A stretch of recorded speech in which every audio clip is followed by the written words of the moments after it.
Order order news laundry के podcast reporters without orders में आपका स्वागत है। मैं हूं बसंत कुमार और आज इस पॉडकास्ट में बातचीत करने के लिए मौजूद हैं मेरे साथी रिपोर्टर अनमोल प्रीतम। अनमोल, आपका पॉडकास्ट में स्वागत है। Thank you. आप सब जानते हैं कि नूह में जो हरियाणा का मेवात इलाका है वहाँ पे सांप्रदायिक हिंसा हुई है और कई लोगों की जान गई है।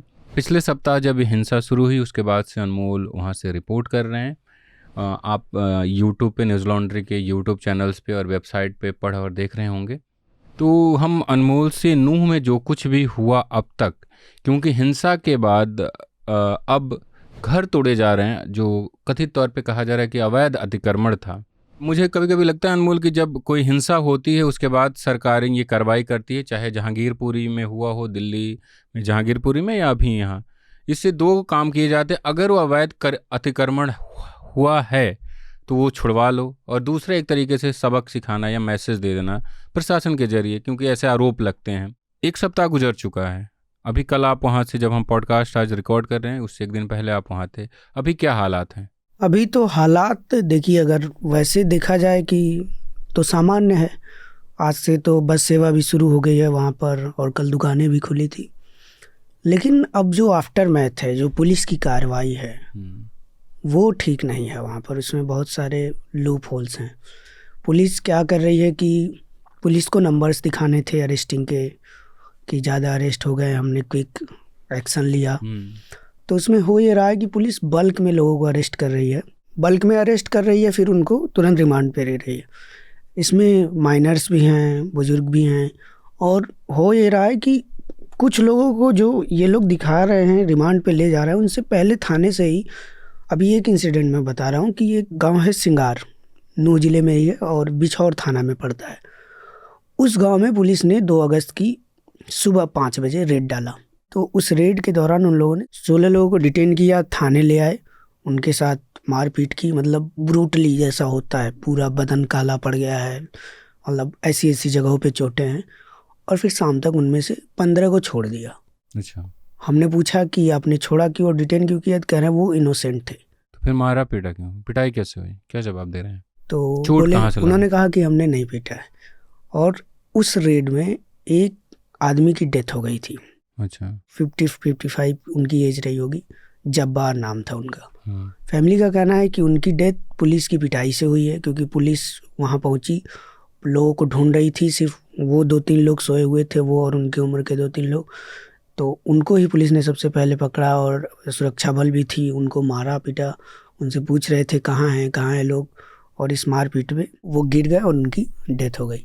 फैमिली का कहना है कि पिटाई से हुई, लेकिन पुलिस ये कह रही है, पुलिस इस बात से इनकार नहीं कर रही है कि हमने पूछा जब पुलिस से कि उन्होंने पीटा नहीं था, लेकिन पुलिस ये जरूर कह रही है कि उनकी मौत सदमे से हुई थी। अच्छा, पुलिस का ये कहना है कि वो पकड़ने गए और उनको सदमा। तो हमने ये भी पूछा कि अगर फैमिली का आरोप था इस तरह का कि डेथ हुई कैसे, तो आप पोस्टमार्टम करा लेते, मेडिकल रिपोर्ट आ जाती, साफ हो जाता कि डेथ का रीज़न क्या था। तो पुलिस ने पोस्टमार्टम भी नहीं कराया और उनका मतलब मिट्टी दे दी गई, उनको दफना दी गई। फैमिली ये कह रही है कि उन्होंने विरोध दर्ज कराया, थाने पर गए और उन्होंने कहा कि FIR लिखी जाए। तो ऑफिशियल्स जो थे, बड़े ऑफिशियल्स, उन्होंने कहा कि या तो तुम रिपोर्ट लिखवा लो और मुकदमा दर्ज करवा लो, या फिर तुम अपना गाँव बचा लो। तो बाकी को जो 15 को इनोसेंट बना के छोड़ा गया, वो इस इंसिडेंट के बाद छोड़ा गया। पुलिस ने एक तरह का डील किया कि तुम मुकदमा दर्ज कराओ, हम तुम्हारे गांव को छोड़ देंगे। ऐसा किसका कहना है? फैमिली का, मतलब लोगों का आरोप है। हाँ, एकदम, मतलब जिनकी डेथ हुई है उनकी फैमिली ने हमें बताया, क्योंकि हम कल पहुंचे वहाँ पर। 3 दिन के दौरान जो कुछ भी हुआ वो ना तो मीडिया में, क्योंकि वो गाँव 30 किलोमीटर दूर है डिस्ट्रिक्ट से, मीडिया का पूरा फोकस नूह डिस्ट्रिक्ट पे है और इसके आसपास। और वो गाँव भी हिंसा में शामिल था? वो गांव हिंसा में, नूह वाले हिंसा में शामिल नहीं था। उसका एक और पहलू है, एक्सटेंशन। हाँ, उसका जो है पहलू ये है कि जिस दिन यहाँ हिंसा हुई उस दिन वहाँ एक अफवाह फैली कि होडल, वहाँ से एक जगह है, होडल है पलवल के पास। हाँ, वहाँ एक मुस्लिम महिला के पैर काट दिए हैं दंगाइयों ने। ये बात हमें सचिव ने बताई है। उस अफवाह का रिएक्शन ये हुआ कि यहाँ पर आसपास के 4-5 गाँव के लोग इकट्ठा हुए और जो मेन सड़क थी उस पर 2 मोटरसाइकिल और एक ब्रीजा कार थी, उसको जला दी। ये हुआ था वहाँ पे। अच्छा, अक्सर ये होता है कि राइट्स वगैरह के बाद जो पुलिस की कार्रवाई होती है वो बड़ा दिलचस्प और एक तरीके से, और वो परेशान करने वाली होती है, क्योंकि कई ऐसे लोगों को, अरे पुलिस को क्या अपनी सफलता दिखानी होती है। हमने देखा है दिल्ली राइट्स में हमने स्टोरी की थी कि कैसे कॉपी पेस्ट हो रहा था कबूलनामा। जैसे कि मैं मेरा नाम बसंत है, मैं यहाँ पे खड़ा था, मैंने देखा कि वो वहाँ से वहाँ जा रहा था, उधर से गोली आई उसको लगी। जैसे मैं कह रहा हूँ मेरा साला, दूसरा मेरा बेटा कह रहा है कि वो अपने मामा को भी मेरा साला ही बोल रहा है। मतलब वो इतना कॉपी पेस्ट होता है ना कि वर्ड टू वर्ड। जैसे क्या होता है, आप वहाँ के वो हैं, प्रथम दृष्टिया हैं, आपने क्या देखा वो आपका अलग होगा, मेरा अलग होगा, उनका अलग होगा, पर सबका एक जैसे ही होता है। तो राइट्स के बाद जब इन्वेस्टिगेटिव मतलब रिपोर्ट की जाती है तो सबसे ज़्यादा पुलिस के चार्जशीट में लूप होल दिखते हैं।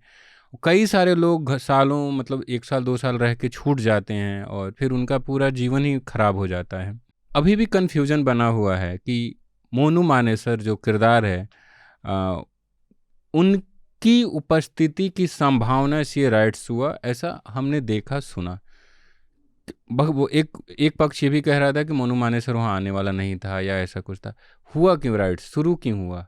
इसके लिए हमारी जो पहली स्टोरी हमने नूह से फाइल की है, जिसमें हमने ये बताया है कि कैसे ये सब शुरू हुआ, उसमें नूह के जो एसपी हैं उन्होंने हमसे बातचीत में खुद ही बताया है कि ये शुरू कैसे हुआ।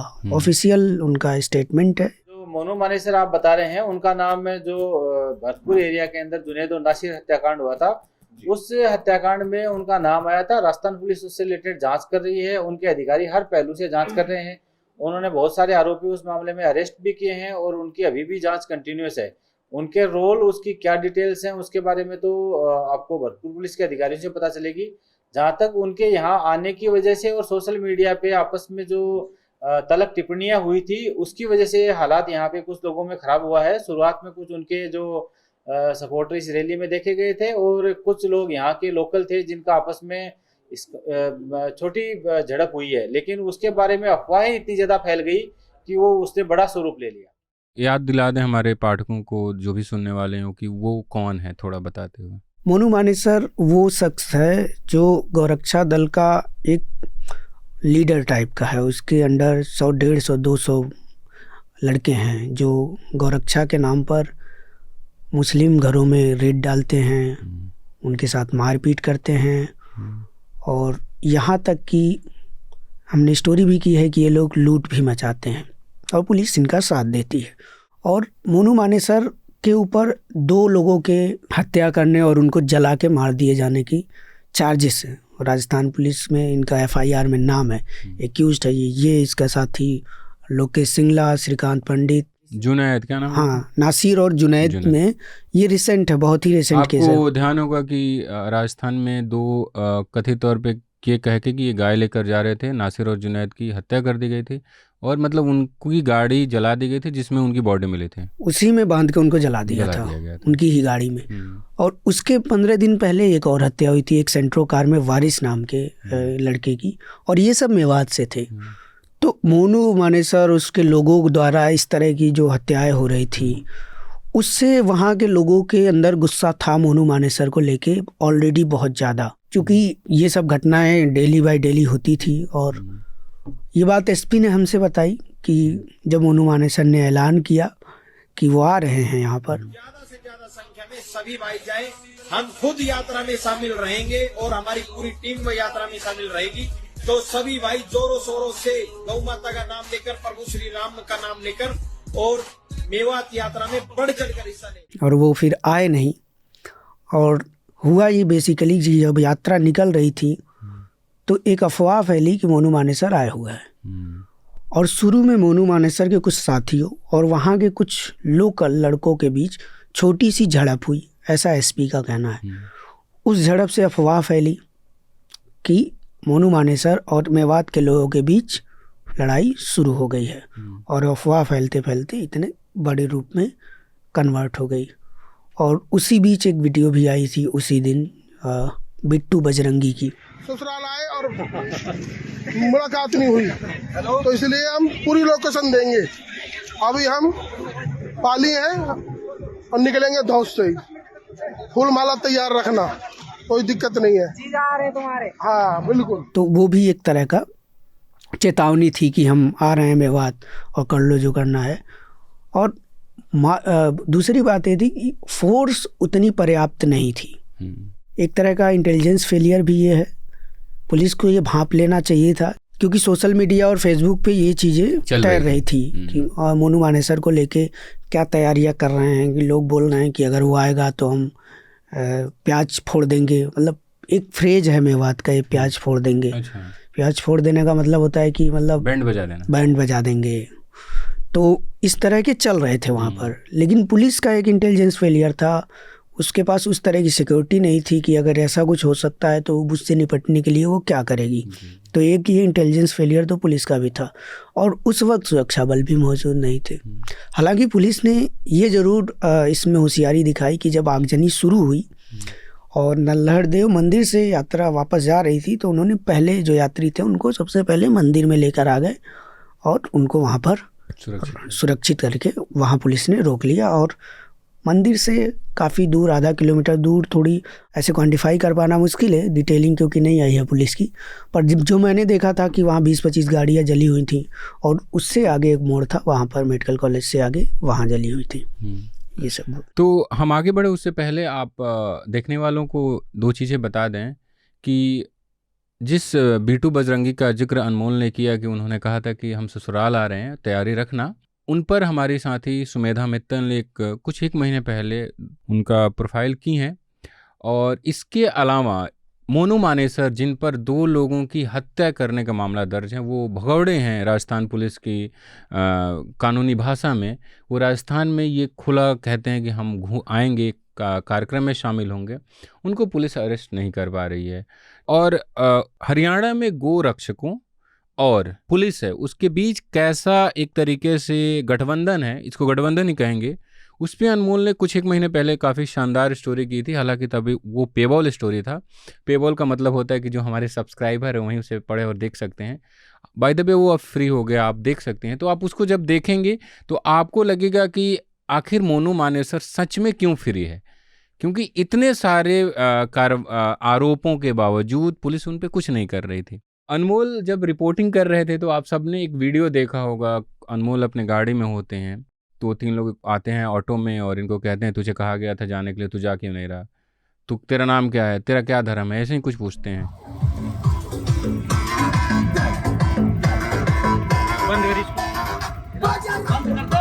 क्या बोला तेरे को अभी? पहली कार तो बंद कर दे भाई, पब्लिक जा रहा हूँ ना मैं। कितनी देर लगेगी जाने में? जा रहा हूँ। तेरी पार्टी देख रहा, तेरी पार्टी देख रहा हूँ। यहाँ मारना बड़ा मानो तुम आए तो तेरा इसमें, अरे भाई दो भाई इसमें जा रहा हूँ। हिंदू कौन मुसलमान है? हिंदू मुसलमान है। बस तो भाई चल निकल निकल भाई। अभी बोल के गए थे ना आपको। फिर तू कर रहा है, इंटरव्यू ले रहा है।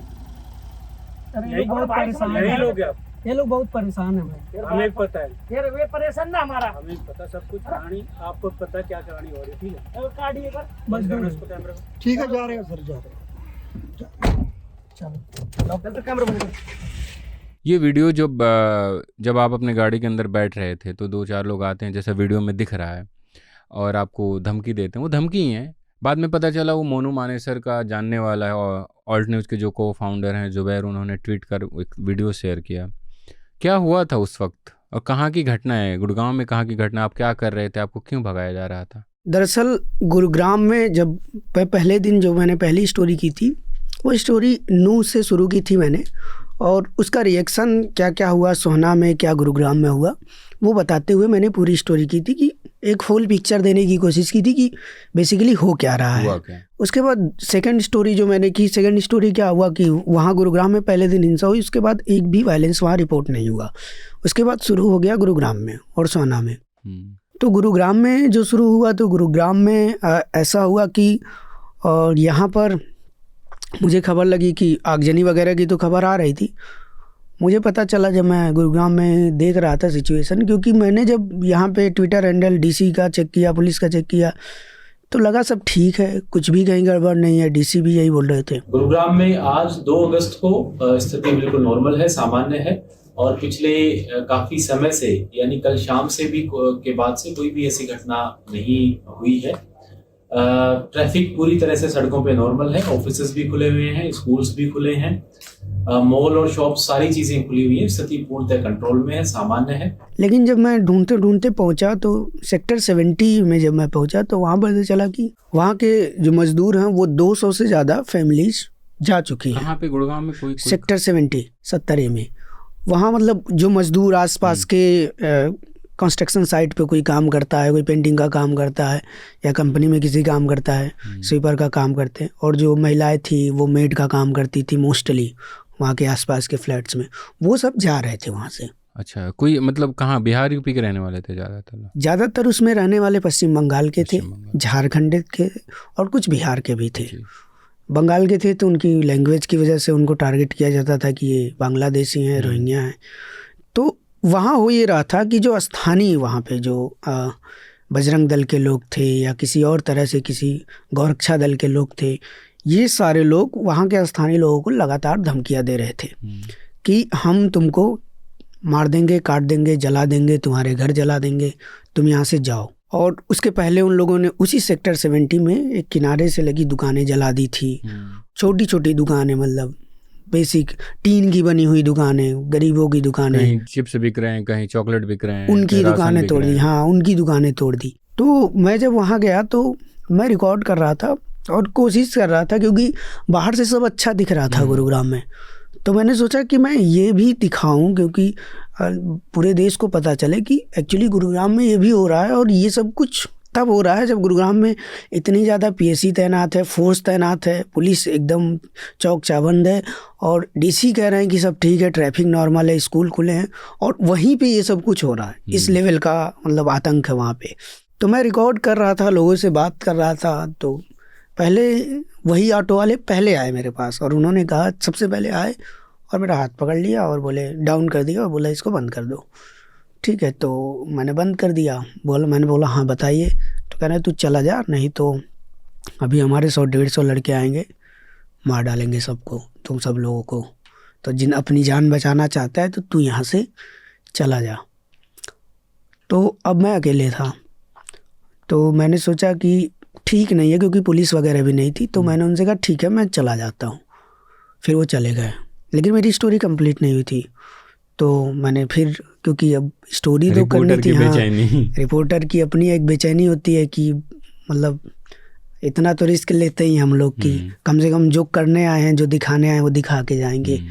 तो मैंने फिर स्टोरी कंप्लीट की 15-20 मिनट तक स्टोरी कंप्लीट की। उसके बाद फिर वो वापस आए, उनके ऑटो में गाना बज रहा था, गाना दूर से बज रहा था, तभी मैंने सेंस कर लिया था ये वही लोग हैं। तो मैंने सोचा कि मैं इस बार रिस्क लूँगा और ये चीज़ दुनिया को भी दिखाऊंगा कि यहाँ पे किस तरह का फियर है, किस तरह का आतंक है, इसका एक सेंस लोगों तक पहुँचे। क्योंकि अगर मैं आके बोलता कि यहाँ पे कैसा है, मैं शब्दों में इतना बड़ा खिलाड़ी नहीं हूँ कि शब्दों के माध्यम से मैं बता पाऊँ कि वहाँ हुआ क्या था। रिपोर्ट हूँ, कॉमन लैंग्वेज में बताना जानता हूँ रिपोर्टर क्या क्या हो रहा है। तो मैंने सोचा कि एक अगर मैं विजुअल के ज़रिए इसको दिखाऊं लोगों को, ताकि वो भी समझें कि यहाँ हो क्या रहा है बेसिकली। तो उसके लिए मैंने क्या किया, मैं वहाँ खड़ा था, अपनी गाड़ी के पास आ गया और मुझे पता था कि ये लोग मुझे फिर से ज़रूर बोलेंगे, जब क्योंकि वो पहले करके जा चुके थे और वो दोबारा चेक ही करने आए थे कि ये गया है कि नहीं। तो मैं वहाँ खड़ा था, तो उन्होंने दूर से ही आते मुझे सबसे पहले यही बोल दिया, तू गया क्यों नहीं अभी तक तू यहाँ क्या कर रहा है। तो मैंने कहा मैं जा रहा हूँ। और मैंने एक हाथ में, मैं ही कैमरा मेरे ही हाथ में था, एक हाथ में मैंने कैमरा पकड़ा और उसको सीट के अंदर ऐसे रख के ऑन करके, फ्रंट कैमरा ऐसे रख के मैं गाड़ी के अंदर ऐसे जाने लगा और ऐसे अंदर से। तो मैंने सोचा इनसे थोड़ा सा कम्युनिकेट करूँ ताकि आइडिया लगे ये लोग सोचते क्या है। तो वो कह रहा है कि बताया था ना अभी तुमको कि तुम चले जाओ, क्यों नहीं गए ऐसे वैसे। तो मैंने कहा ये लोग बहुत परेशान थे और इनकी परेशानियाँ दिखाना चाह रहा था, इस तरह से मैंने बोला। तो बोले हमें भी पता है क्या परेशान है। फिर बोले कि तू क्या है, हिंदू है मुसलमान है। तुमने कार्ड दिखाया तो बोला मैं पत्रकार हूँ। हाँ, मतलब मैं बेसिकली यही उनको दिखाया कि भाई मैं तो प्रेस का आदमी हूँ। मैंने उनको कार्ड दिखाया अपना कि मैं रिपोर्टर हूँ। तब तक उसकी नज़र उस पर कैमरे पे पड़ गई। तो बोला कैमरा बंद कर। तब तक मैंने भी अपना दरवाज़ा बंद किया और मैंने ड्राइवर से कहा चलो भाई। तब तक वो फिर आ गया डोर खोल के सामने वाला और उसने बंद करवा दिया। अब उसके बाद मशक्क़त हुई उसको डिलीट करवाने को लेकर। अच्छा, हुआ उसके बाद? हाँ, उसके बाद जो डिलीट करवाने को लेकर हुआ वो बहुत मतलब वो तो नहीं है वीडियो में। डिलीट करवाने को लेकर ऐसा हुआ कि उन्होंने कहा डिलीट कर दो, तो मैंने सोचा कि ठीक है डिलीट कर देता हूँ, तो मैंने डिलीट कर दिया कर लेंगे। और फिर दूसरे फोल्डर में वो रहता है। हाँ, रिकवर कर लेंगे। तो वो कह रहा है कि मन ने भी पता है आईफोन में क्या हुए है, किसी और को बनाइयो। और फिर उसने कहा कि वहाँ से डिलीट कर। तो अब मैंने सोचा अब तो गया इतना रिस्क लेना बेकार हो जाएगा। उसने कहा अगर तूने डिलीट नहीं किया तो तेरी गाड़ी और तुझे दोनों जला देंगे। अच्छा। वो फ़ोन उन लगाने लगा, हाँ भाई यो गांव से लौंडे बुला रहे हैं और आ रहे हैं, ये पत्रकार यहाँ ऐसे कर रहा है। 5 मिनट का टाइम था मेरे पास, इसमें सब करके मुझे निकलना था क्योंकि उसने फ़ोन कर दिया था। वीडियो में आपको इतना ही मिलेगा। पूरी बातचीत सुनने के लिए newslaundry.com पर जाएं या पॉडकास्ट के अन्य जो प्लेटफॉर्म है वहाँ हमारा पॉडकास्ट सुनें। साथ ही रिपोर्टर्स विदाउट ऑर्डर्स पॉडकास्ट में आपको क्या अच्छा लगा और क्या बुरा लगा वो भी हमें लिख कर भेजिए ताकि हम अपने पॉडकास्ट को और बेहतर करें। और एक आखिरी अपील कि आप सब जानते हैं कि न्यूज़ लॉन्ड्री किसी से विज्ञापन नहीं लेता, ना ही कॉरपोरेट से और ना ही सरकार से। हम आपके सहयोग से काम करते हैं। अनमोल नूह जाते हैं या हमारे दूसरे साथी जो अभी मणिपुर से लगातार रिपोर्ट कर रहे हैं, प्रतीक गोयल, शिव नारायण और प्रियाली, ये सब हम आपके सहयोग से कर पाते हैं। तो न्यूज़ लॉन्ड्री को अपना सहयोग बनाए रखें और मीडिया को आज़ाद रखने में अपनी भूमिका निभाएं। The subscription model is something that keeps News Laundry afloat, but we need hundreds and thousands of people to completely transform the news ecosystem. So you pay for news, so it serves you. So click on the link with this video, subscribe to News Laundry and pay to keep news free और गर्व से कहो मेरे खर्च पर आज़ाद है खबरें।